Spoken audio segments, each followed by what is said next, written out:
Marampa ng saya at good vibes ngayong Martes dito sa Morning Balitaktakan. Mayat niya. Mayat ka talaga! Ako po! Ang taas ng energy. Parang... Yes. Ganyan.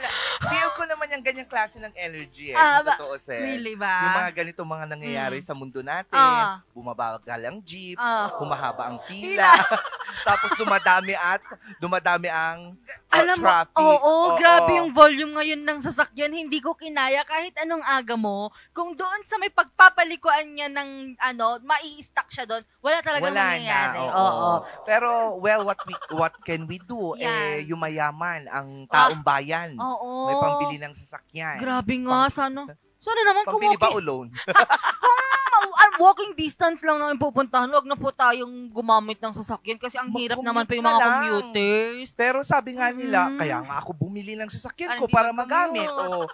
Kung talagang wala ka ding sasakyan at nagko-commute ka, agahan mo pa. Hindi namin kasalanan na mayaman kami. Kayo hindi, sabi nila. Nakinig tayo, Ron Maranan. Grabe lang. Hindi, diba? Dahil nalalaman naman na natin na ganito nga yung mga nangyayari. Yes. Adjust na lang tayo. Totoo yan. Tayo mga hindi pinagpala. At saka naman talagang problem na talaga at hindi na maiiwasan ng traffic. So, kailangan talaga yung tao mismo ang mag-adjust, hindi ang traffic. Yes, maganda naman dito sa Baguio City dahil nga dito ay walkable city. Ba? Oo, tapos ang pormahan dito, eme-eme lang. Walang pakialamanan. Kaya pwede kang rumampa. Oo nga, may kilala nga ako last week lang, rumampa naka-heels. Diba? Sa session. Yes, ganun talaga yan siya. Sa pangalan niya, Jet Li. Mula City Hall hanggang upper session. Diba? Naglakad yan ng naka-heels. Diba? Pero wala namang nangialam.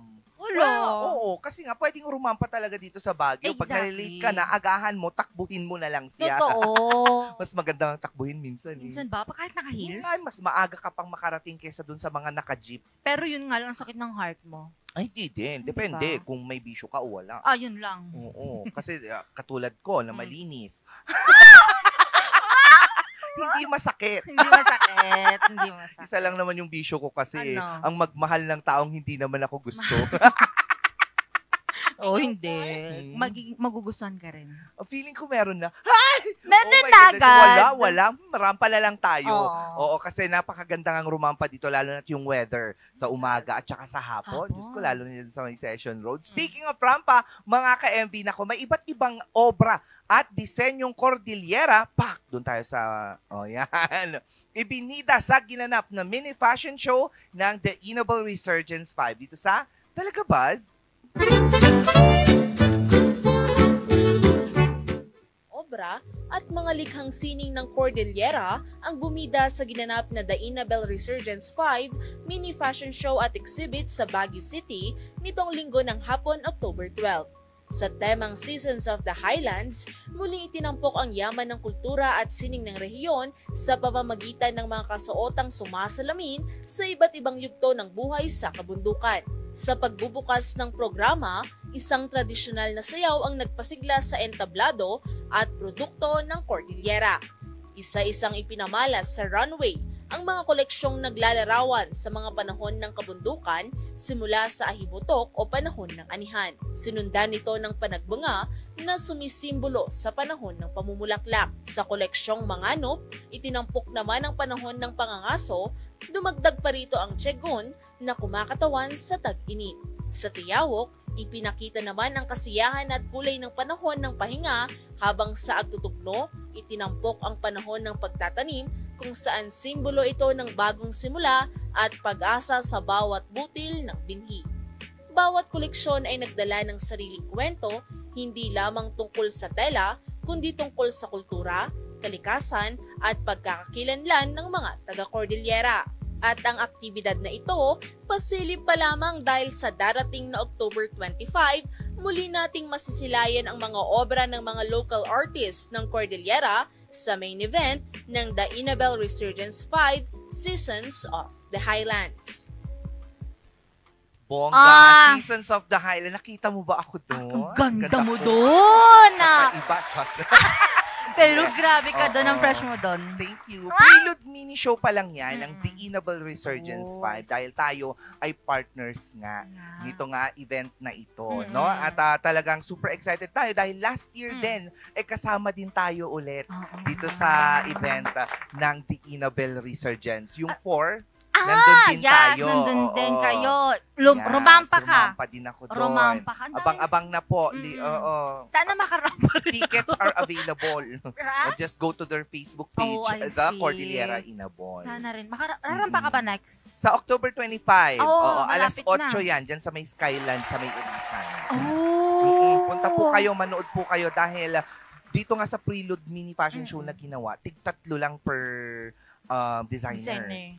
Pero sa darating na 25, hindi lang 3 ang ipapakita nilang mga designs. Oo, madami. Madami na. Ay, nakakatuwa naman. So you have to be there, ha?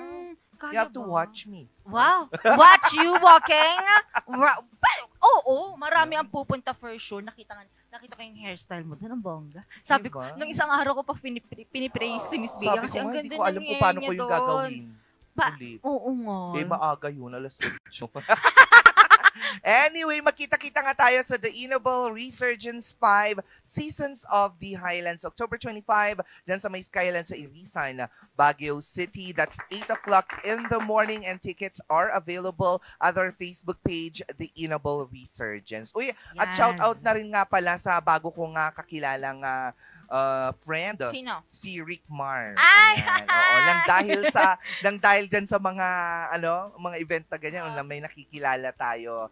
Good morning sa iyo, Rick Mar, naway pagpalain ng iyong diba? Papakainin mo naman ngayon. Hindi kaya, kakapapebe. Mga ka-MB, umpisa pa lang yan ang pagrampa natin ngayong araw ng Tuesday, October 14, 2025. Mamaya naman ang mga balitang nakalap ng RNG News. Kung saan po, nasawi po ang mag-asawa matapos po bumangga ang kanilang kotse sa isang poste ng kuryente. At hindi lang po yan, dahil po, batas na po ang libreng libing para sa mga mahihirap na Pilipino. Diba? It's been how many months? Kasi September 25 siya, naging batas na.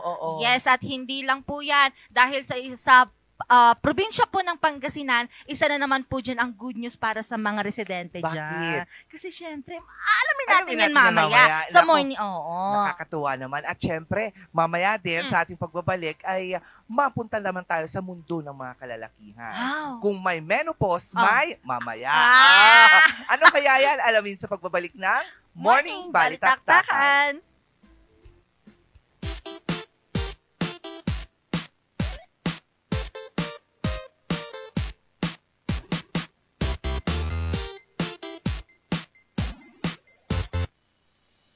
Ang bahaging ito ay hatid sa inyo ng Puerto de San Juan Beach Resort Hotel and Residences.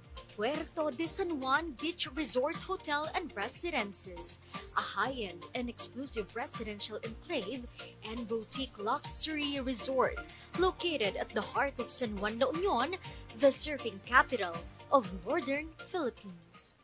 Ang bahaging ito ay hatid sa inyo ng Homebound Furniture Plus. Offers home, outer, office, and customized furniture. Located at ground floor Centerpoint Plaza, Bakaking Central Marcos Highway, Baguio City. Visit now!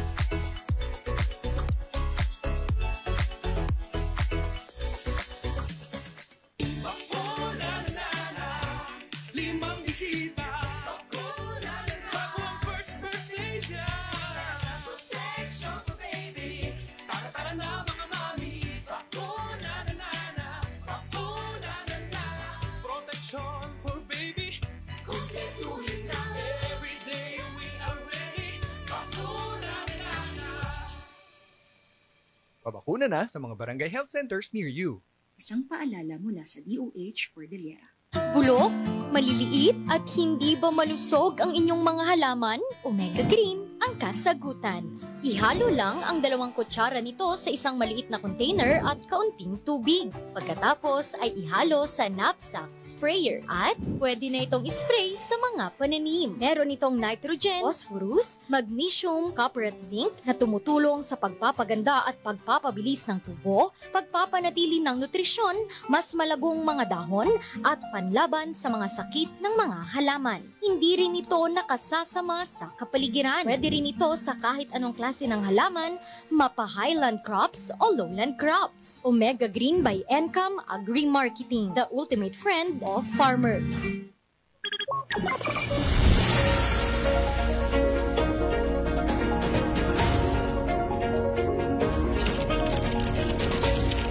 Ang iniwan nitong pinsala. Ang pagbulusok sa aking kinatatayuan ng COMELEC ang bilangan Anong pananalasa ng bagyong Kemikal na ginagamit sa pagmimina.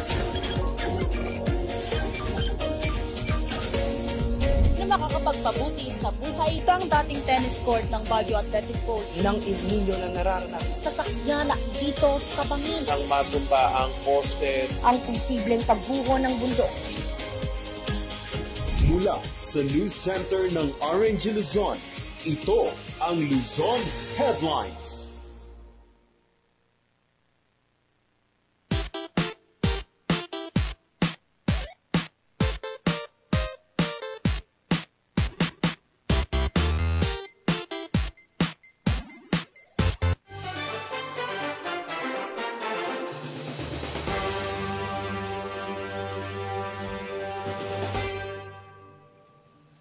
October 14, 2025, narito mga balitang nakalap ng RNG News. Nasawi ang mag-asawa matapos sumalpok ang kanilang sinasakyang kotse sa isang poste ng kuryente. Magbabalita Cesar Galas.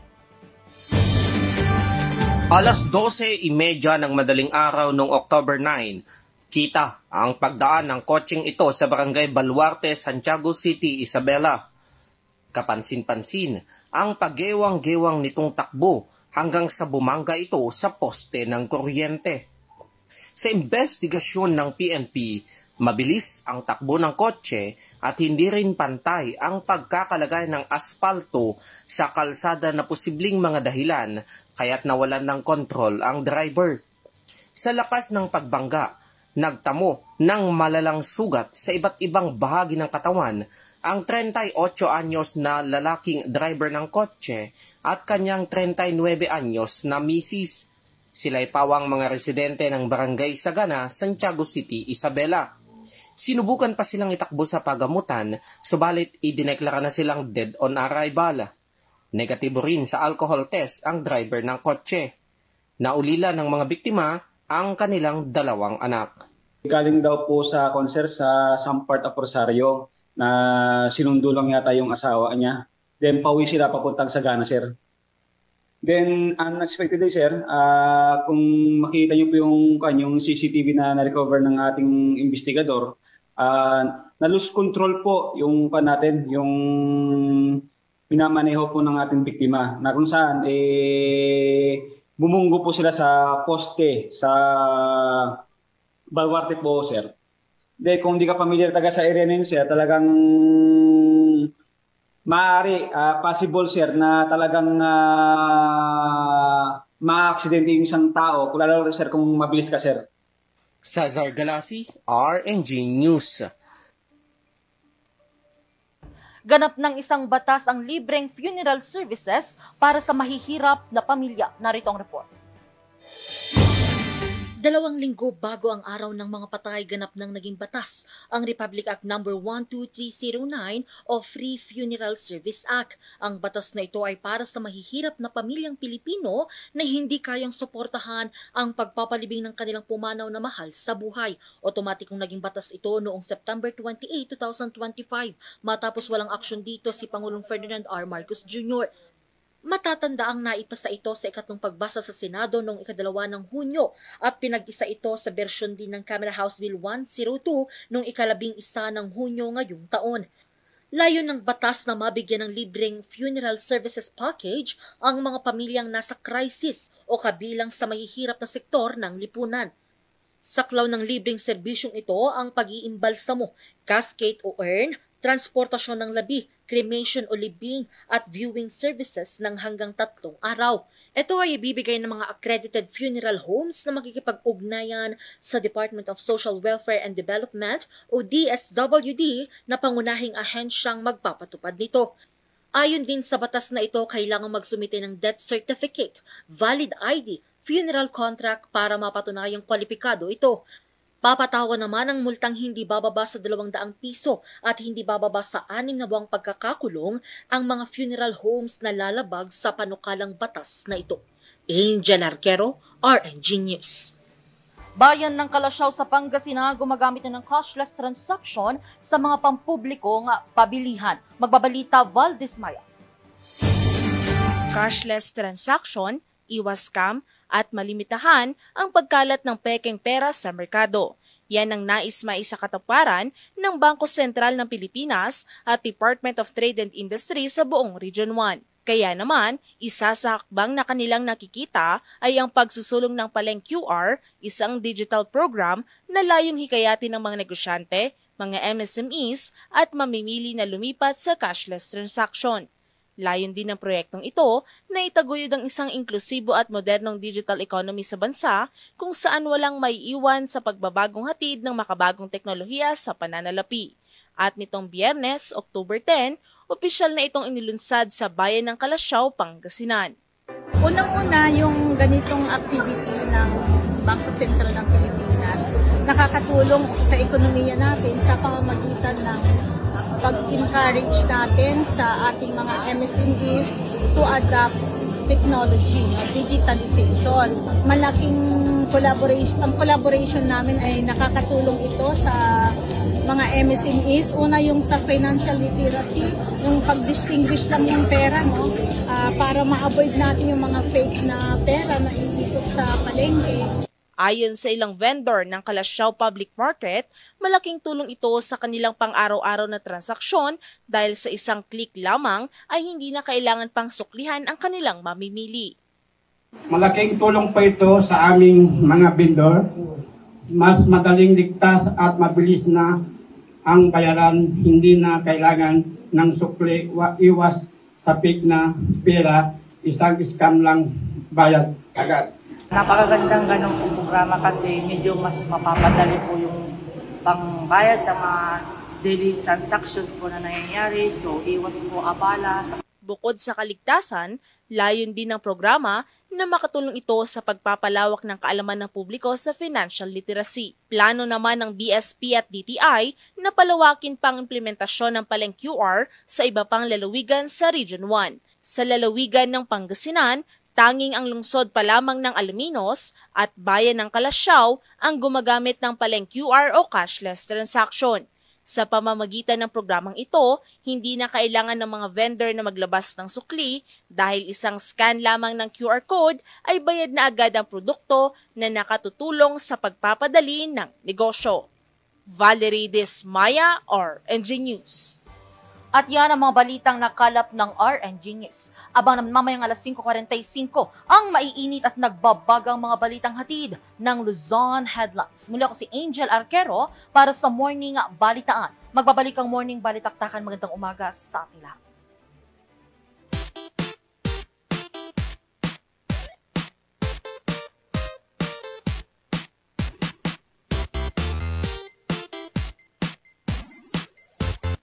Bahaging ito ay hatid sa inyo ng Hongtao Dashcam Supplier, located at Longlong, La Trinidad, Benguet.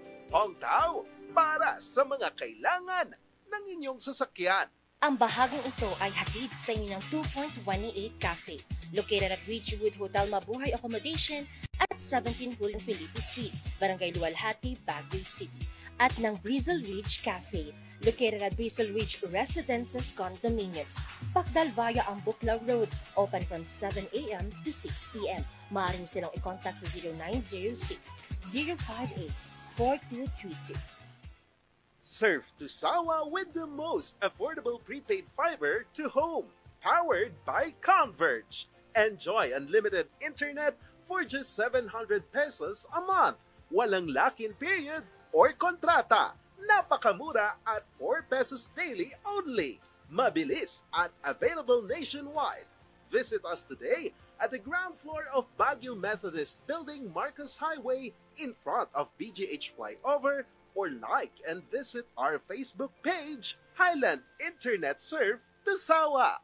7 Healthy Habits para sa Healthy Pilipinas. Sabay handa ang balikat ng may karamay sa bigat.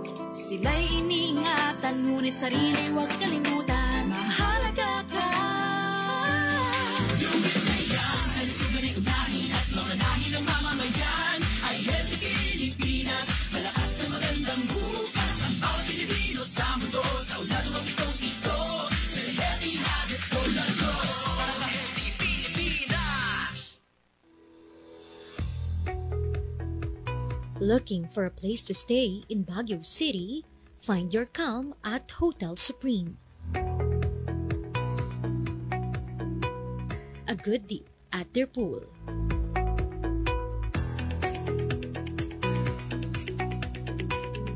Clean and comfortable rooms with a view.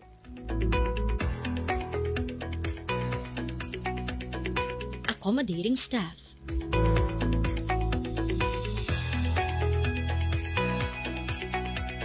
You can also enjoy a sip of coffee at their coffee shop.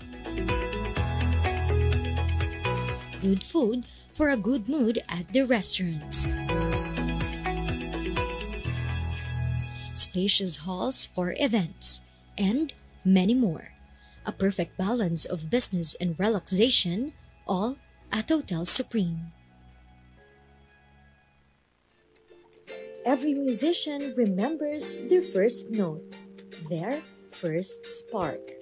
Whether you're just starting out or ready for the big stage, Mozart Music has the gear to get you there. Guitars, drums,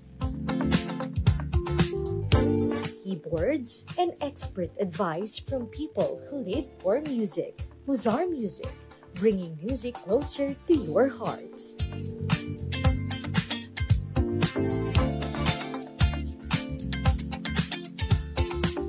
Mozart Music since 1976.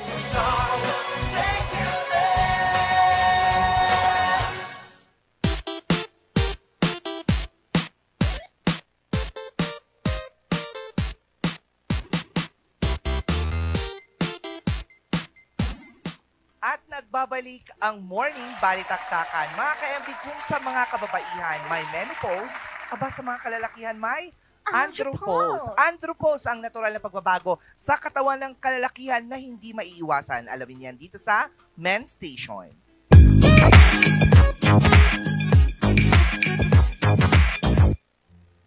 Napapansin mo bang iba ang timpla ng katawan mo?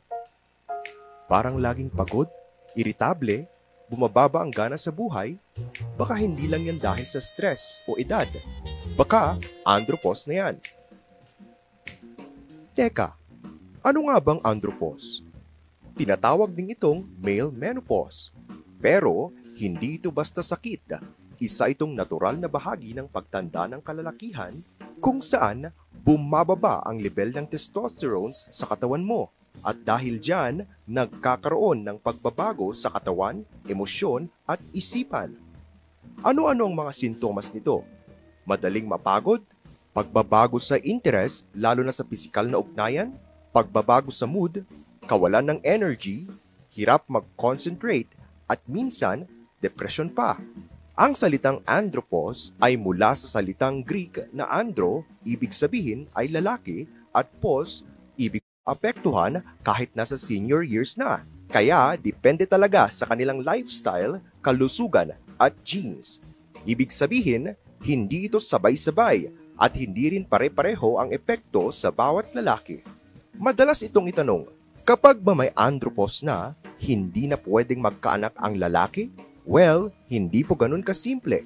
Bagamat humihina ang produksyon ng similya at bumababa ang testosterone, may posibilidad pa rin. Pero hindi na ito kasing taas tulad noon na mas bata pa. kaya't apektado ang fertility pero hindi ito tuluyang nawawala. Ngayon, bakit kaya ito nangyayari? Dahil habang tumatanda, natural na bumababa ang testosterones ng katawan. May epekto rin ang stress, lifestyle, pagkain at kakulangan sa ehersisyo. Pero ang tanong, maiiwasan ba ito? Hindi man ito tuluyang maiwasan, maaari naman itong mapabagal. Papaano? Siyempre, kumain ng tama, mag-ehersisyo, iwasan ang bisyo, magpatingin sa doktor at higit sa lahat, alagaan ang sarili. Importante rin na maging bukas ang usapan tungkol dito, lalo na sa pamilya. Hindi kahinaan ang aminin na may pinagdadaanan ka. Ang andropause ay hindi wakas, kundi isang panibagong yugto sa buhay ng lalaki. Kaya bilang kabataan, bilang anak, bilang kapamilya, may papel tayo sa pag-unawa at suporta sa kanila. Sa kaalaman, nagkakaroon tayo ng malasakit at sa malasakit, nagkakaroon ng lakas. Hindi ito basta menopause ng lalaki. Ito'y paalala na kahit sila, nangangailangan din ng pag-unawa.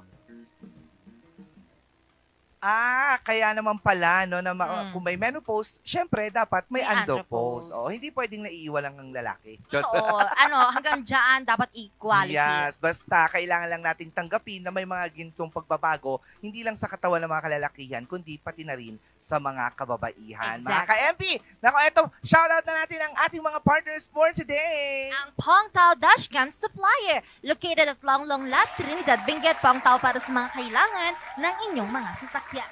Homebound Furniture Plus, a Baguio-based furniture showroom that offers home, outdoor, office, and customized furniture. PhilJeffs accredited with free ocular inspection, free assembly with a minimal delivery charge. Homebound Furniture Plus is on a mission to make Baguio City even more beautiful. They are located at Pure Gold Building, Marcos Highway, Baguio City. Puerto de San Juan, your premier beach resort and hotel destination in San Juan, La Union. Experience Puerto de San Juan. Surf to Sawa with the most affordable prepaid fiber to home powered by Converge. 2.28 Cafe located at Ridgewood Hotel Mabuhay Accommodation at 17 Julian Felipe Street, Barangay Luwalhati, Baguio City. Bristol Ridge Cafe located at Bristol Ridge Residences Condominiums, Pacdal Bayan, Buklao Road, open from 7 a.m. to 6 p.m. Maaari nyo rin silang i-contact sa 0906-058-4232. At ng Skinlace, providing standard patient care and management, equipped with up-to-date aesthetic treatments with and FDA-approved laser machines in the aesthetic industry, conducting a thorough skin analysis using the skin imaging technique for a clear recommendation that is specifically designed for your skin condition to get a better result. Skinlace, crafting timeless beauty. And of course, ang ating mga inaabangan, ang ating mga pa-happy birthday! Yes naman, happy birthday kay Marian Fernandez ng DMC Yana. Ng ganda mo, Pangasinan. Happy birthday sa'yo, Yana. Yes. Pagpalain ka. Happy birthday din kay Kuya Raymar Abelia. Happy birthday, Manong. At kay Mark Anthony Montenegro. Ewan ko kung nasan siya ngayon. Nasa Montenegro yata. Or Canada, not sure. Basta happy birthday sa'yo. At syempre kay Ian Corpus Arzadon. Hindi ko rin alam kung nasaan siya ngayon, pero ang alam ko nasa Lawag City siya. Basta safe siya, okay na yun. Yes, happy birthday sa inyong lahat at sa lahat ng mga nagpa-birthday po. Happy birthday po sa inyong lahat. Naway pagpalain inyong mga luluwa. At ilang araw na nga lang ba bago magpasko?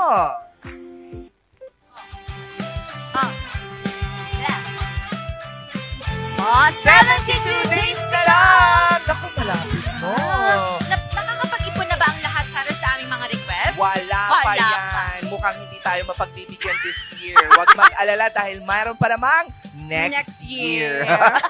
Mga ka-MB, nakasama niyo muli ang nag-isang bubilya sa umaga, Miss Bea. At nakasama niyo rin ngayong umaga ang nag-iisang chubby cutie ng RNG, Miss Angel Arcaro. Magkita-kita ulit tayo bukas dito pa rin sa masaya, inspiring at very informative na Morning Balitaktakan. Mayat niya! Mayat!